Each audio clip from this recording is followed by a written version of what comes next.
Hey hey, salut tout le monde, ici Sébastien de Fun Jouer Jeu et vous écoutez l'épisode numéro 7 de Fun Regarder Film.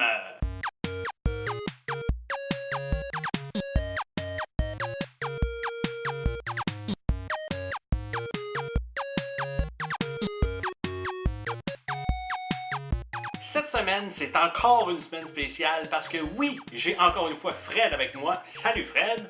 Hein? Hey! Et j'ai aussi une invitée spéciale. J'ai Mélanie Boutin-Chartier de l'Épée Légendaire. Salut Mélanie! Salut Sébastien!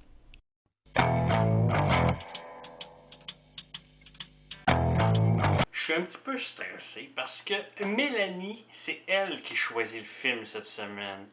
Mélanie, qu'est-ce que tu as choisi comme film?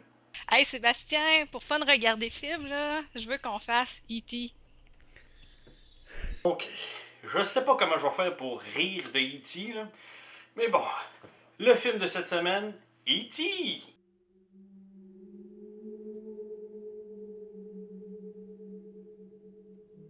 E.T. The Extraterrestrial, un film sorti en 1982, réalisé par, ben oui, Steven Spielberg. Là, je vous dirai pas tous les films que Steven Spielberg a fait. Si vous voulez les voir, vous checkerez mon vidéo que j'ai faite sur Jurassic Park. Mais ça met en vedette Henry Thomas. Henry Thomas joue Elliot dans E.T. C'est le gros rôle principal du film. Puis pourtant, on l'a plus jamais revu. Mais il a joué entre autres dans Gangs of New York et Masters of Horror. Il y a aussi, par contre, Drew Barrymore. Drew Barrymore, elle avait, je pense, 6 ans à l'époque. C'était son premier rôle, juste avant qu'elle tombe dans l'enfer de la drogue. Mais Drew Barrymore, par la suite, bon, on a pu la voir dans Charlie's Angels, Scream, 51st Date avec Adam Sandler, puis, vous savez peut-être pas, mais c'est elle qui faisait la voix de Jillian dans Family Guy. Dans le fond, E.T., c'est l'histoire de Elliot, un petit gars de 7 ans, qui rencontre un extraterrestre qui a été oublié sur Terre par ses amis extraterrestres parce qu'ils sont comme partis sur une gosse. Puis fait que là, c'est comme ils deviennent les meilleurs amis du monde, puis là, E.T. vient rester chez eux. Puis Et là, on va mettre quelque chose au clair. Là. Dans les films, il y a un truc que je suis plus capable. Les vaisseaux spatiaux. Pourquoi est-ce qu'ils ont plein de lumière multicolore? Parce qu'on s'entend que dans l'espace, là, t'as pas besoin de la lumière. C'est pas un char, là. À un moment donné, t'es pas dans l'espace en te disant je vois rien, je vais me mettre ses hautes. Oui, E.T. il est bien cute, là, pis tout, là. Mais au début du film, là, moi, sincèrement, il me fait peur. Parce que à chaque fois qu'on le voit, on le voit pas au complet.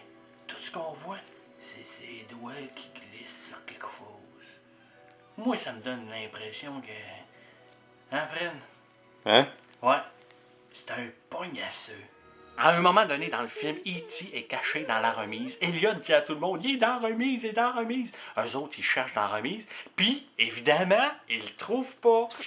Come on, la remise est grosse comme ma poche. c'est vrai, hein? C'est gros comme une salle de bain. Admettons qu'E.T. serait caché ici, là, on le verrait. Hein, Fred? Hein? Eh non, regarde Fred, là, je regarderai pas en arrière du rideau, c'est sûr qu'il est pas là. Okay, party's over. Everybody back inside now. À part la mère dans ce film-là, vous remarquerez que la première moitié du film, on voit pas aucune tête adulte dans ce film-là. Je pense que c'est plus axé sur la vision des enfants et l'interprétation des enfants aussi par rapport à ce qu'ils vivent autour d'eux autres. S'il avait voulu être encore plus original, là, je pense que les adultes qui auraient parlé comme ça. Je sais que c'est un film pour enfants, là, mais il y a une insulte qui est totalement délicieuse dans ce film-là. Je vous laisse la savourer. It was nothing like that, penis breath! Elle se traduit comme suit. Haleine de pénis. C'est savoureux. Elliot! Sit down. Hey, checkez bien ça, E.T., il est sous, là, il vient de prendre la bière, là. Puis à go, il va banter sur l'armoire de cuisine, puis sa grosse face de caoutchouc, là, va faire boing. Puis après ça, il tombe à terre. Tu parles d'une mère inconsciente, aveugle, je sais pas, là, mais irresponsable. Il y a un extraterrestre dans sa cuisine, OK? Sa petite fille est autour, puis elle a même l'air d'en parler. Mais elle le voit pas, parce qu'elle défait son épicerie. Puis en plus, là, il faut qu'elle parte de la maison, puis elle laisse sa petite fille de 6 ans seule. Ouais, mais Sébastien, c'est les années 80 dans ce temps-là. Le monde freakait pas comme il freak maintenant, puis probablement que les portes étaient même pas barrées chez eux quand ils étaient pas là. Vous en voulez un autre exemple, comme quoi que c'est une mère complètement folle? Ils veulent faire sortir E.T. de la maison en le déguisant en fantôme, puis en faisant croire que c'est finalement Drew Barrymore dans le fantôme. Puis elle se rend pas compte que c'est pas sa fille en dessous d'un drap. Come on, il fait des blablabla.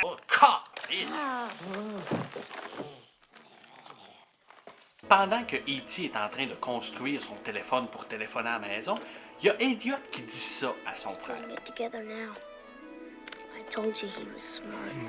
Hey, le gros, je sais que ton extraterrestre peut faire revivre des plantes puis léviter des objets dans les airs, là, mais pour une race d'extraterrestres qui voyagent à travers l'espace, là, je le trouve pas très allumé, tiens. Je sais que c'est Drew Barrymore qui est tombé dans la drogue après ce film-là, mais moi, j'ai plus l'impression que c'est E.T. La preuve, aux 3/4 du film, on dirait qu'il est tombé d'une cargaison de cocaïne puis que c'est pour ça qu'il est malade. Manquerait plus rien que la voix du gars qui fait des musicographies dire... Et c'est aux 3/4 du film que E.T. sombre dans l'enfer de la drogue, en se roulant dans de la poudre blanche. En passant, c'est vraiment le gars de musicographie que vous venez d'entendre. Asti que c'est hot. À un moment donné, les scientifiques ont finalement trouvé E.T. Il est caché dans la maison d'Elliot. Puis là, ils veulent rentrer dans la maison. Ils cogneront pas à la porte. Non, ils vont rentrer par les fenêtres, puis partout, comme des zombies dans la nuit des morts vivants. Dans le film, ils ont fait une genre de salle de décontamination, en fait, pour pas que le monde se fasse infecter par la maladie de E.T. Puis je sais pas si tu as remarqué, Sébastien, mais aussitôt qu'E.T. meurt, tout le monde enlève son casque, son masque, il essaye de le réanimer. Puis s'il y avait eu quelque chose à pogner, c'est peut-être là que ça serait arrivé. En plus, cette salle de décontamination-là, elle est dans la maison de Elliot. Écoute, monsieur le scientifique, si tu veux faire une opération sur un extraterrestre, là, prends l'extraterrestre, amène-les dans ton laboratoire. Amène pas le laboratoire à l'extraterrestre. Fuck it. Hey, pour moi, E.T., là, c'est vraiment de la nostalgie. Le film, il est sorti en 82. C'est le premier film que je suis allée voir au cinéma. À chaque fois que je le revois, je pense que je le regarde une fois par année, je me tanne pas, il vieillit pas, il est toujours super bon. C'est comme... il passera jamais date. Exactement. Ce film-là vieillira jamais. Même moi, là, en le réécoutant là, pour faire regarder des films, j'avais l'impression que j'allais peut-être m'emmerder. Mais non, même à la fin, là, j'ai pleuré. I'll be right here. Hey, merci Mel d'avoir fait fun regarder des films avec moi, c'était le fun. Hey Sébastien, ça m'a tellement fait plaisir, surtout que tu as accepté qu'on fasse E.T., mon film fétiche.